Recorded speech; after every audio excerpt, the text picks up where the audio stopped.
time looking at 15 different Bible characters, and I really enjoyed that time. Now as we enter into September, we get to look at 3 characters in one story for 3 straight weeks. We're going to spend time around the theme of homecoming, around the theme of coming back home. And like we said in the children's sermon, what it's like to finally get back to that comfortable bed of your own after being away for a long time. We're going to think about what it means to come home and to be surrounded by the love and the grace of God, to have a God that loves us so much, like in the story, stands at the end of the driveway. And when he sees us come home, runs out to the end of the road and throws his arms around us and kisses us, loves us, and welcomes us back as a child of God. Have you ever been lost over the last week? We traveled back to Milwaukee, and I didn't grow up in Milwaukee, though that's where my family lives now. And so we went and we traveled to different houses and different places and different churches and different reception halls because we were at the weddings. And I love using my GPS, right? I love punching in that address, and then it just tells me where to go. But have you ever had this happen? Those of you that have GPS in your car, little units, you get maybe halfway there, and then you look up at the screen and you say, well, where's the next turn? And it says, lost GPS signal, or can no longer find the satellites, and you're like, I have no idea where I am, I have no idea where I'm going. And it's like you just long for that connection to come back. You just long for those satellites to connect again to that unit so that you can finally get to your destination. You can be again surrounded by family and friends. You can be amongst those whom love you. Throughout the next 3 weeks, I want to invite you to come home. To come home to a loving and grace-filled Father. Some of you take your kids to the mall, and some of you take your kids to those play places. Have you done this? I love those play places. I wish I were a younger kid now because the floor is so squishy and soft, and all of the stuff that the kids can climb around is all filled with those foam things, right? And they just run and they jump and they play and they twirl and they dance, and they just get so caught up in the play, right? Maybe you've seen this scene too, where maybe like a 2-year-old is just so filled with joy, so filled with fun. They're running, they're dancing, they're playing, they're twirling, and then they look up and they think, where's my mom? Where is my dad? And you can almost see like tears start to fill in their face, right? And it's like they just start running. You see this in the back of our worship space too during that crazy time of fellowship that this little kid is like, where's mom? Where's dad? And they just like run to the closest leg that they can find, right? Whether it's mom or dad or not, they run to that closest leg and they hold on. And then they look up.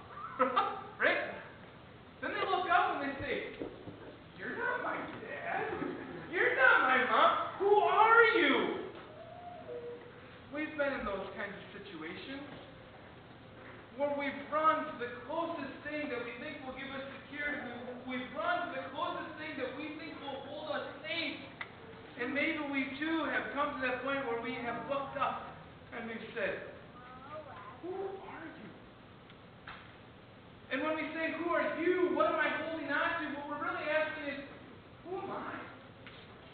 What am I holding on to for security? What am I holding on to for safety? What am I clutching to?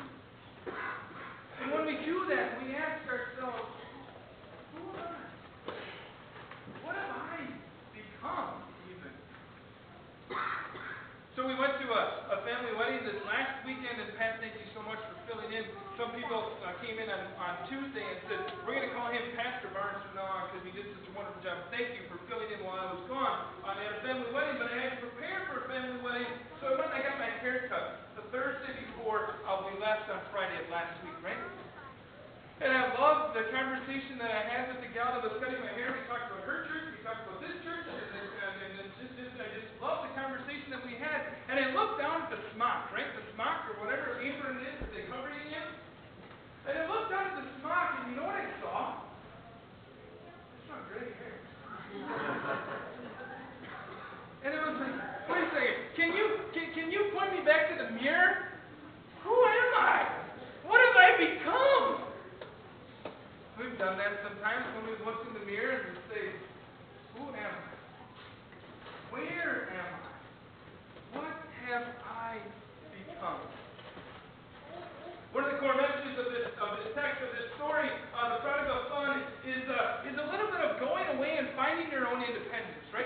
done that.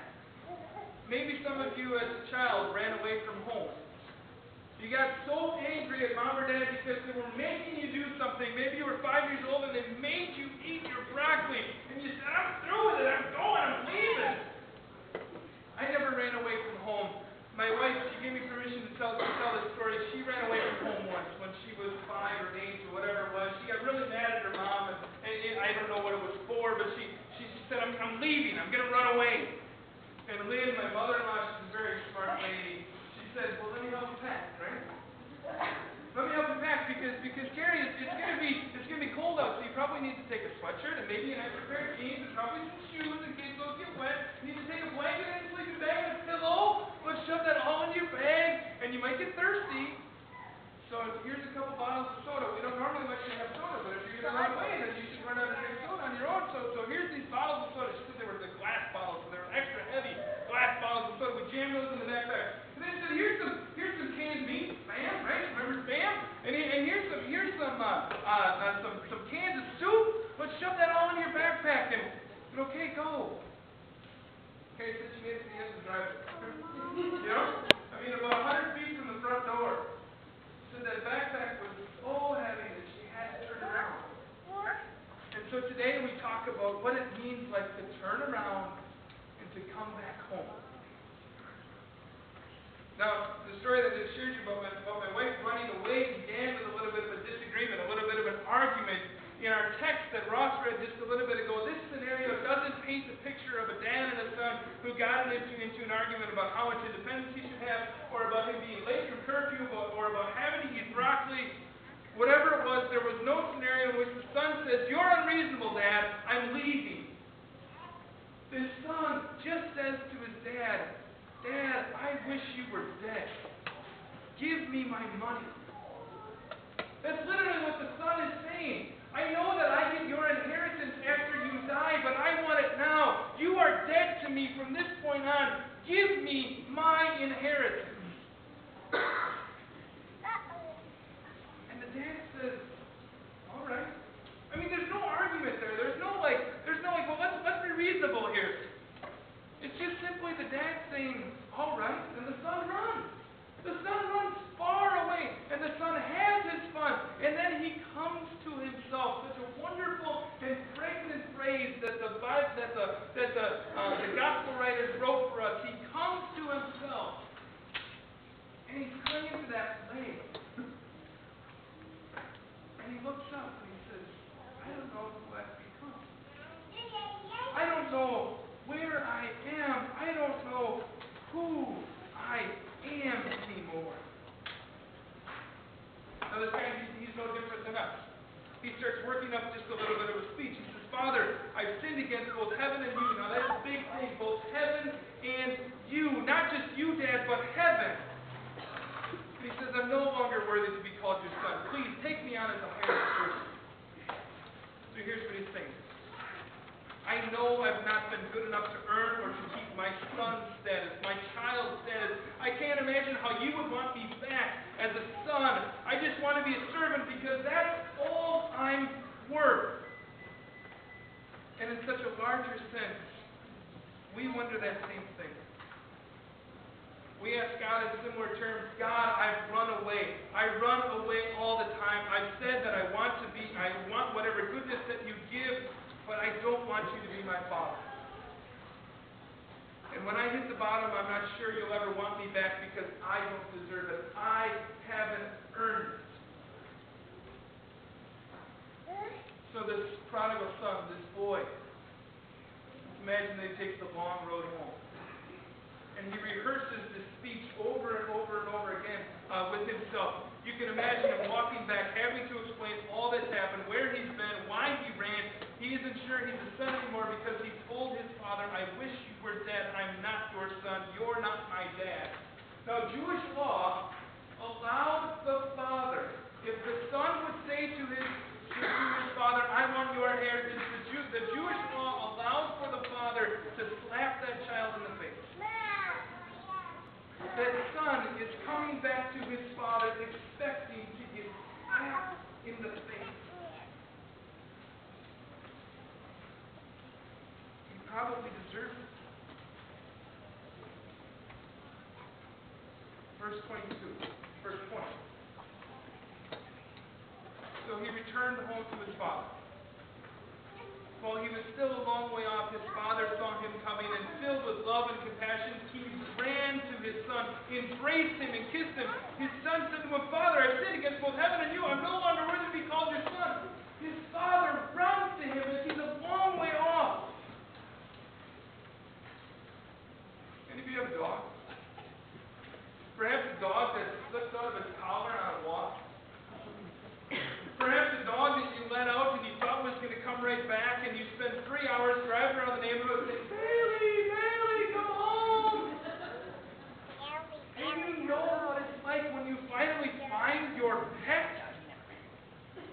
You're excited that you found that pet, but my first instinct is to just grab the thing. Where did you go? Where did you run to? What did you do? But you know, if you ever want your pet to come back home again, the only response you can do is say, "Here is your bed.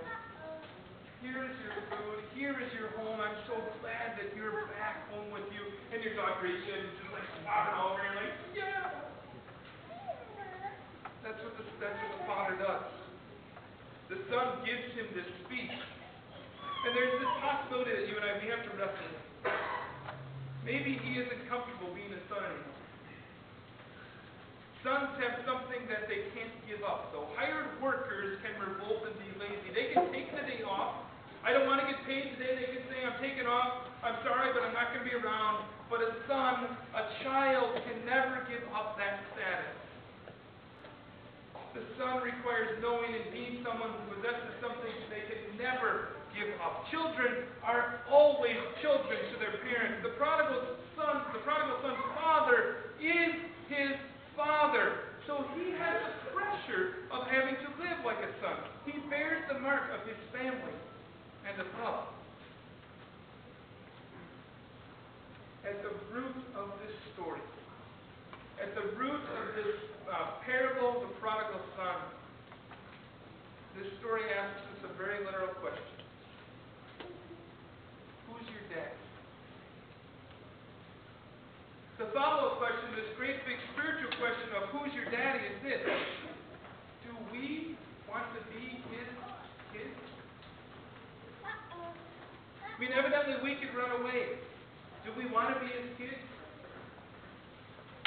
We were created, every single person, whether you know it or not, was created with this inner longing to be loved by our Father, by the one who created us. And the homecoming of the prodigal son is about fully identifying with the idea that I cannot create my own identity. It's about the reality that something was given to me by God, by my Father. Something accepted but not created by me. I can try to run. I can try to say I don't want to be my Father's kid, but what we find out eventually is everyone needs a dad. Everyone needs a dad. My freshman year at Wartburg College, the first night of my freshman year, I told this story before. My mom and my dad, they dropped me off at Wartburg.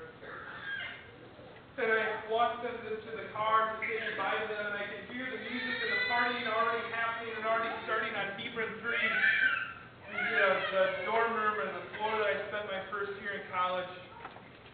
And the last thing that my dad said to me was this: don't remember who you are, or don't forget who you are, don't forget whose you are. I mean, what he's saying to me is, you are my child and I love you. And remember that you are a child of God and God loves you. Now, he knew that I was going to go sow my wild oats my freshman year in college. And he wanted the last thing for me to hear was this: remember who and whose you are. And I think for most of us in this room, we might have the sense about God that maybe he's not so glad to be our dad. Somehow, in some way or the other, we think that we've let God down by our own actions, by our own inaction, perhaps. I have a colleague who says this, that whenever people would say, I feel like I'm letting God down, he says this: well, you were never holding him up anyway. Our dad is glad to be our dad. Our father is glad to be our father. His father looks at his son with compassion in verse 22. His father said to his servants, "Quick, bring the finest robe of the house and put it on him. Get a ring for his finger and sandals for his feet. Kill the calf that we've been fattening. We must celebrate with a feast, for this son of mine was dead and is now returned to life. He was lost and now is found." So the party began. So the homecoming dance starts. Many of us have been in a place where we've been beyond God's love. And we need to hear over and over again in different phrases and in different ways, you know that you can never get far enough from God's love to make him stop loving you. Do you know that you are God's loved child? Your life may have taken a horrible turn, but you are not beyond God's love. He wants a relationship with you. You were created to walk with him forever.